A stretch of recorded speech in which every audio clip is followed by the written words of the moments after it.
Hello, welcome back to the series. That's right, I didn't stream today. I mean, of course, you guys don't know, but I didn't stream today. I really want to play Battlefield, but at the same time, I was like, I want to play baseball, and if I play Battlefield, I want to do it with my cousin or my friends, but they don't have Battlefield right now like I do. I mean, I'm still gonna play it, obviously, by myself, but it's definitely Battlefield has always been a lot more fun with people than solo. Like I have fun solo, even though I did get a little mad yesterday playing, but a little ragey. But it's more fun with people, and this I can play. I can have fun, and yeah, that's my knuckles popping. We are, of course, tied 1-1. It almost didn't happen, but we are going home, and we are looking good. Our pitching matchup is Shane McClanahan. He's back on the mound. Going against Brian Bayo, who I don't think I gave a roster update to even a while ago. I mean, I might have, but the highest he's been was like a set, like a 80, and so he's really not far off. I think he's actually back down to this overall right now in the most recent roster update after you saw me last video update some guys good, including our team. Like I didn't know we had Kyle Stowers, and I bumped him up to what he is now. I did, Brett Beatty. I did uh Nick Kurtz. I did Manzardo. I did Ben Rice. I did Austin Wells. Just kind of some of the more egregious ones, like the ones that have grown the most over the when I started this series, because I can't like import new rosters for new overalls. I would have to start all over again, new season, and we're not doing that. But other than that, I don't really have much to say. We're just gonna get right into the game. But first, if you enjoy the content, leave a like, subscribe if you're new, share the video, and leave some comments. Let's talk down there. Okay? Other than that, I got nothing to say. I will see you after the game.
Sorry, that's a ball.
One ball, two strikes.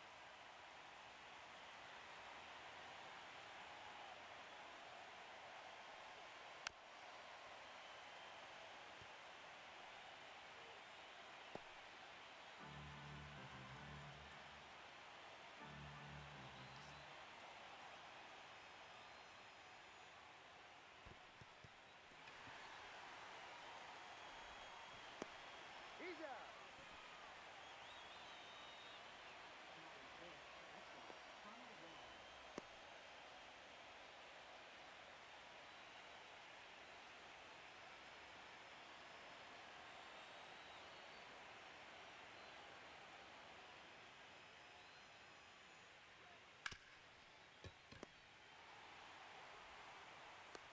Got him.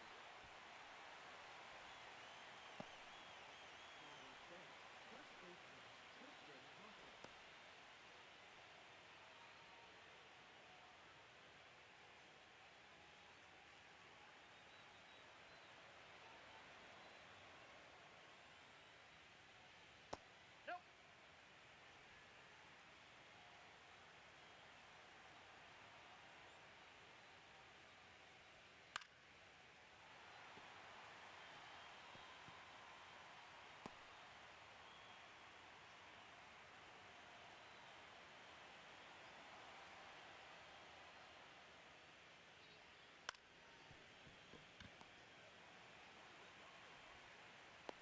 Oh.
Hey. 0-1's the count.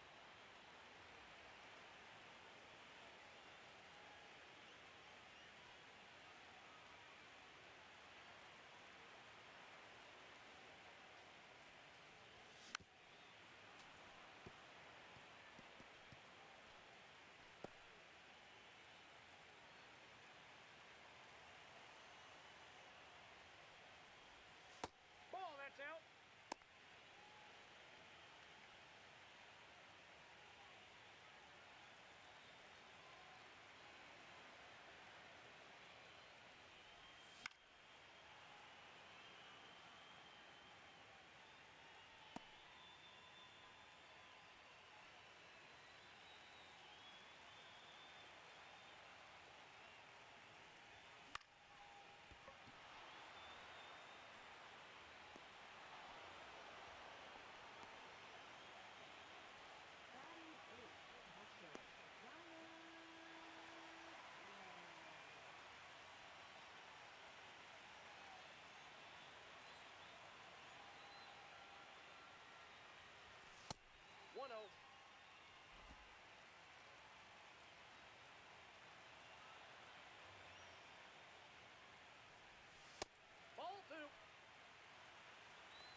off the plate.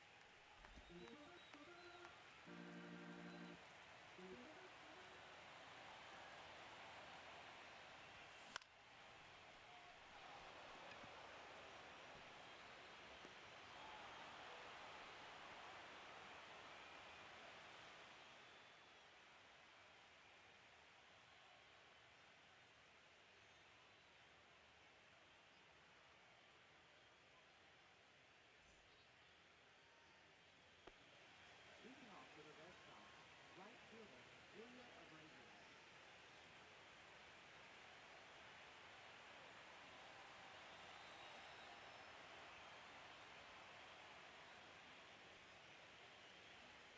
Hey. 0-1.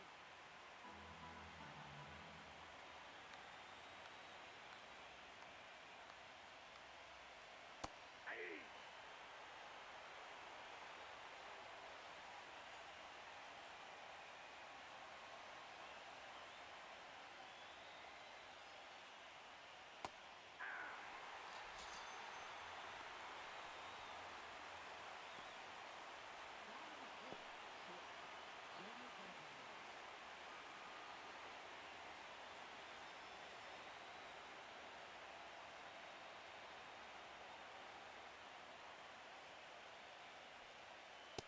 Nope, that's inside.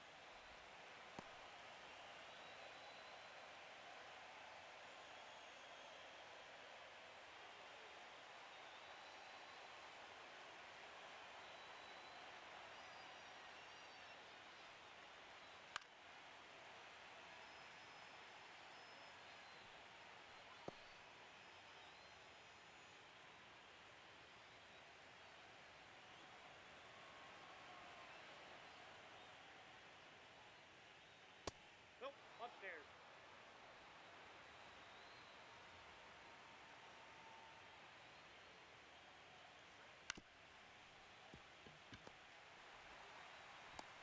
He's out. Batting ninth, Corey Kluber, sold on, back by Robert.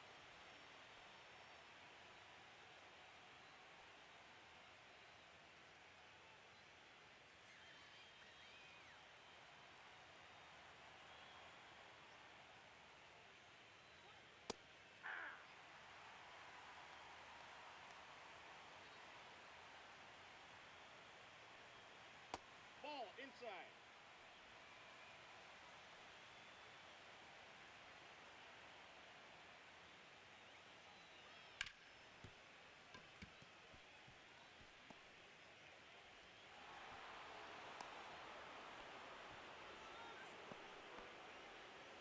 Now batting, left fielder, Jerry Ariel.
strike.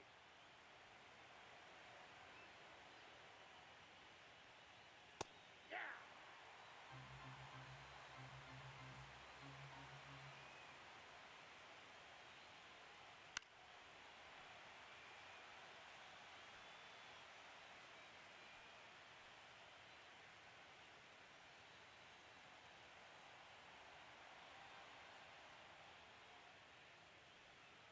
Three!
Two strikes.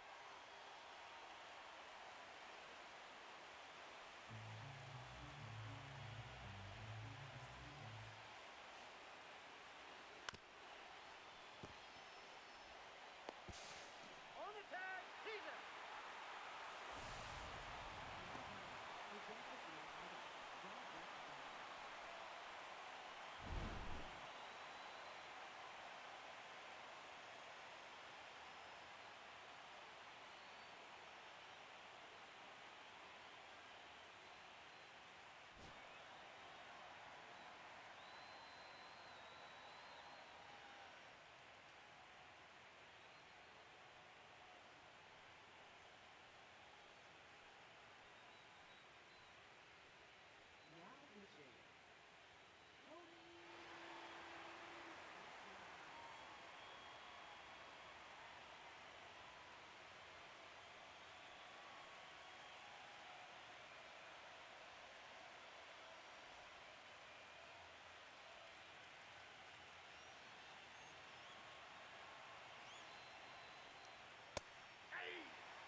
strike.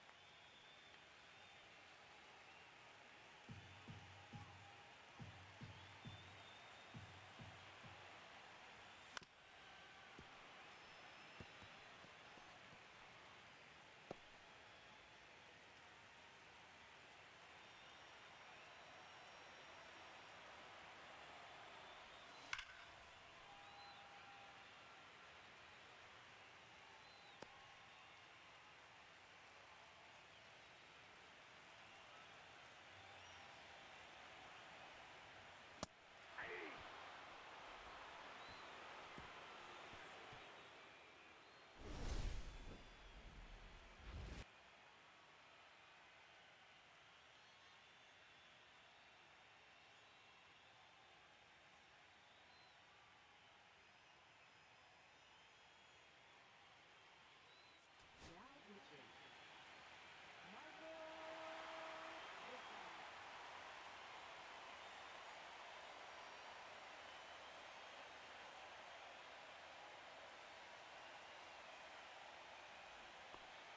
Leading off for the Red Sox, first baseman, Tristan Castle.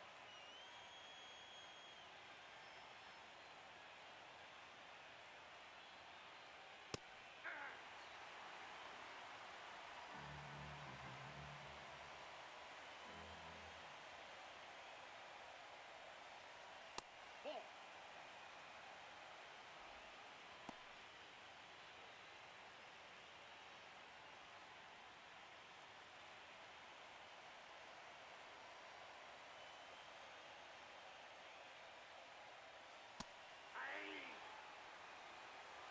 One ball, two strikes.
Ringside.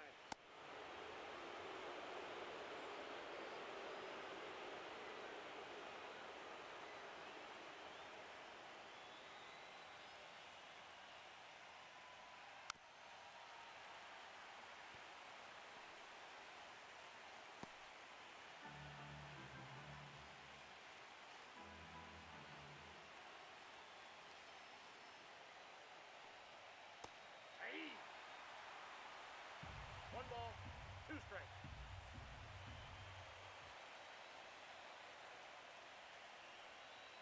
Ball.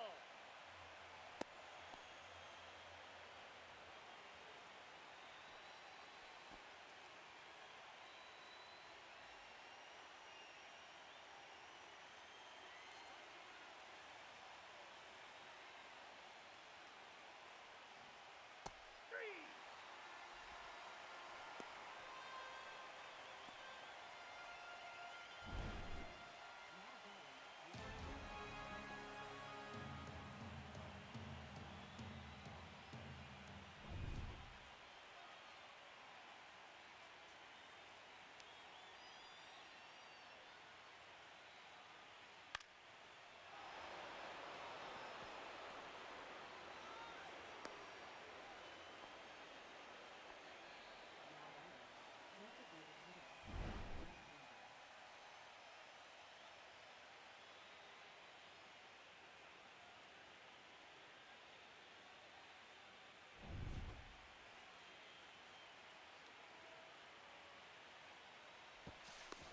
He's good.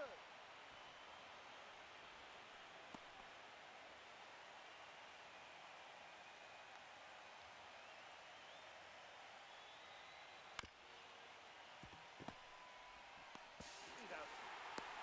Out.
Well, we win, but that was a game that we shouldn't have won. Um, I don't know what the CPU was thinking on that Duran play. Where I threw it to third and he just kept on sprinting home. We'll take it though. Shane McClanahan got hit in the face. They're saying he's not injured, but bro got hit in the face. I'm gonna take it at least face value. They said it was probably just a bruise, but you know it's face stuff, so we're gonna say that. So if we win this next game,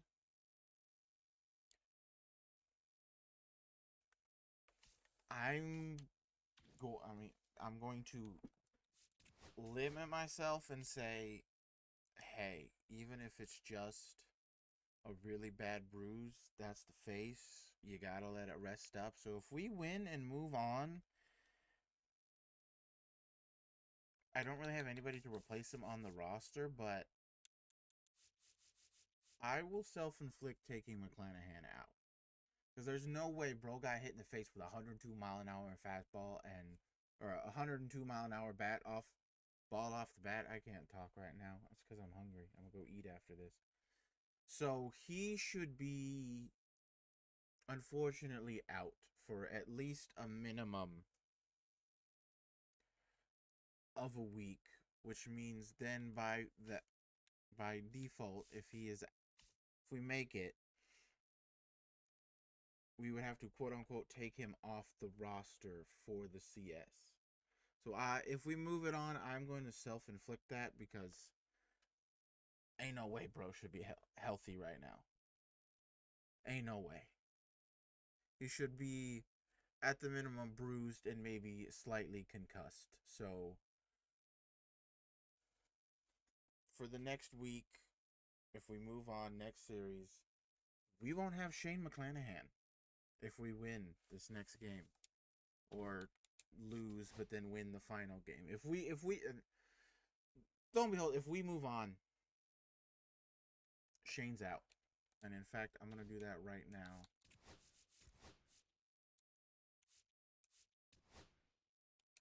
I mean, she led us in WAR. She pitched a little today.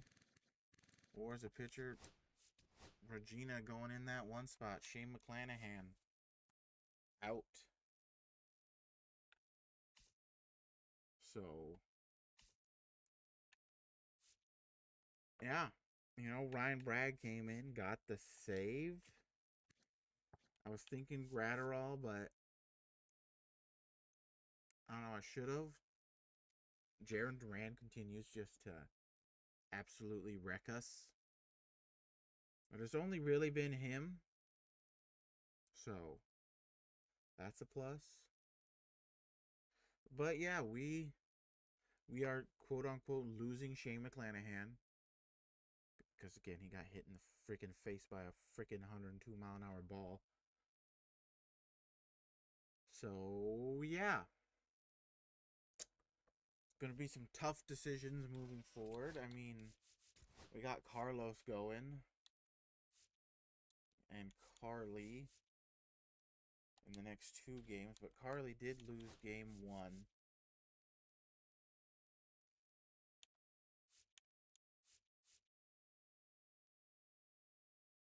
But we're going against Christian Javier. Ooh, let's look at his regular season's numbers real quick. Because I don't think they were that good. Oh, do they have... Hold on, let's look at the pitching rotation and see how they have it set up. So they have it set to... That's a weird rotation pull for the team that had the bypass. Why do they have Crochet throwing third, even though he started the series? I don't know what they're doing. Is that maybe how they reset it for the playoffs? But then they went straight from Crochet to Bayo to... Well, I guess we did also face Hauk, but then they skipped Crawford and went straight Bayo and now Javier. So... I don't know. Let's look at his regular season numbers. 4.10 ERA, 1.49 WHIP. His FIP was a 5.27, so definitely a bit higher than his ERA, well over a point. So, because if you don't know, I'm sure you do, but if you don't, FIP is basically ERA, but only things you can control, like strikeouts, walks, hits, and homers and stuff. And it is a well above his ERA. So there's a good shot we can lock it down. Now, I'm not going to say that with 100% certainty because even though in the playoffs, in his one start, he has been good, Carlos Hernandez has been pretty spotty even when we user him. I mean, you can look at his regular season numbers: 5.53 ERA, 1.54 WHIP. FIP is a point lower than ERA, but it's still not super good. It's about, I don't know what the league average is, but I would say it's probably around a league average for like non-ace pitchers. So I don't know. It's gonna be a fun game. I didn't think we would be up 2-1,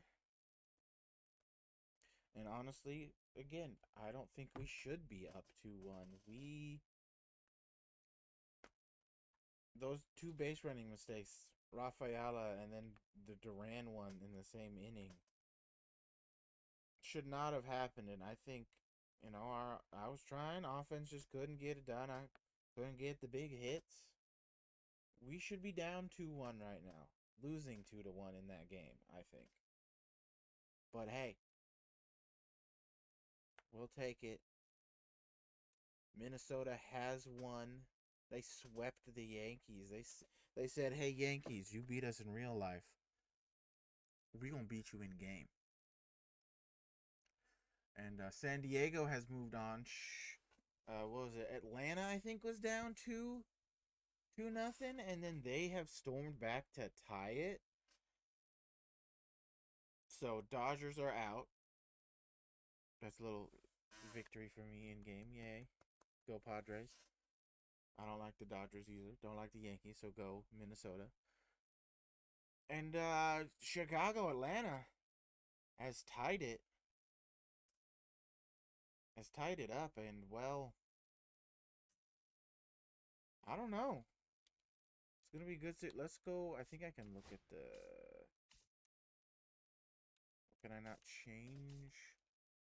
Oh, there we go. Okay. So yeah, the Braves were down. They lost both games at home, 2-1, and then 13-3, and then they went into Chicago and won 3-1, and then 9-8. Craig Kimbrell helped them, but they almost lost that, and now they're going back to Chicago where they lost, throwing Chris Sale again, who gave up. Let's look at how many runs he gave up in this game. So Shota and Sale going against each other again. He went 3 innings, 8 hits, 5 runs, only 1 strikeout. Then Bryce Elder, 3 runs. Pierce Johnson, 3 runs. Iniel de los Santos, 2 runs in a third of an inning. Save for Pierce Johnson, 3 runs in a third of an inning. So if this is any indication, it's going to be Cubs versus San Diego, which was this real life wild card series. It was San Diego versus the Cubs. But in our universe, they could be going against each other in the CS. Who had the better record? I think it had to have been the Braves. Oh yeah, the Braves, 108 wins. Holy. So yeah, I don't really care who wins that, but it's looking like it's gonna go the Cubs' way, and hopefully next video, the game goes our way, cause if they win, they beat Carly Spears once already, and we didn't touch Garrett Crochet at all. I mean, I know it's me controlling them, but like we didn't touch Garrett Crochet at all.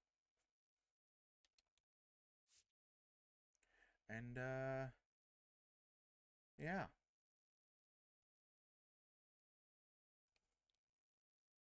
Yeah. So we're hoping to win.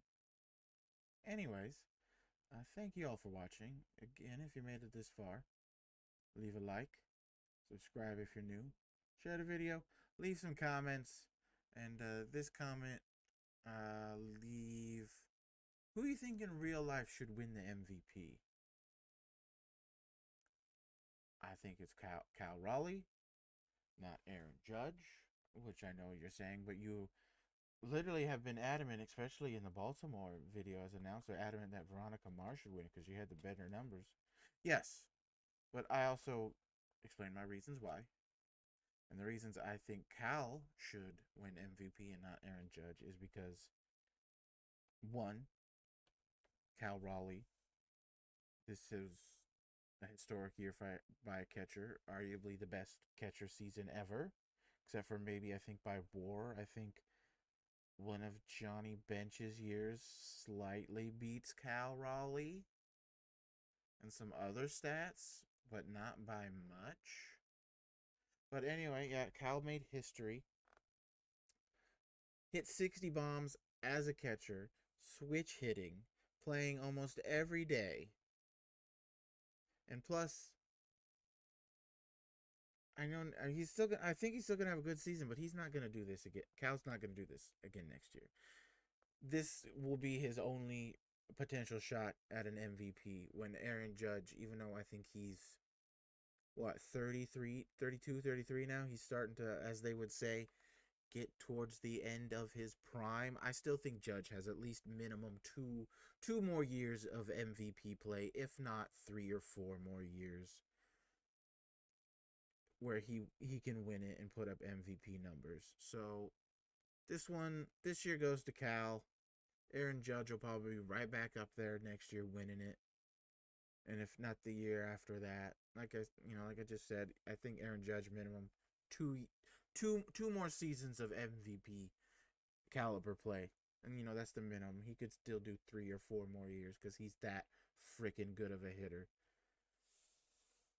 So just for the history's sake, and just because I don't think there's the potential to ever see, at least even in my lifetime, and I'm not even 30 yet, see a catcher have a season like this. It goes to Cal. You give it to Cal. He made history. Like I said in a post when we were talking about it, Cal should win it because he made history this year. Shohei won it last year because he did the first 50-50 season ever. Although, side note, I don't think he actually had 59 stolen bases.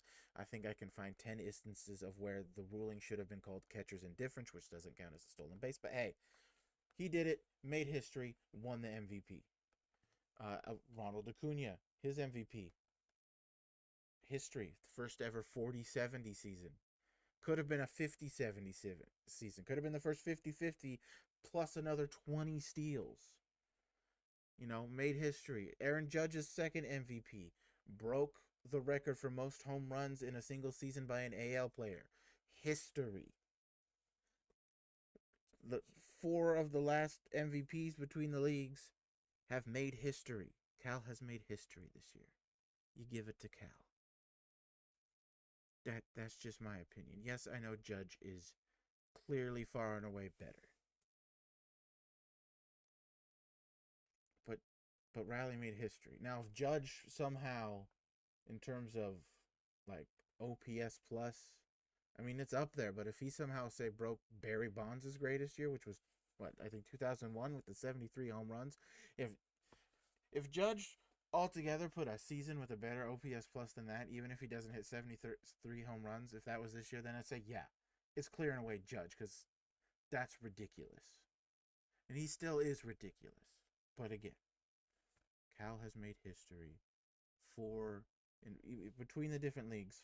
The last 4 or so MVPs have all made history the year they have won it.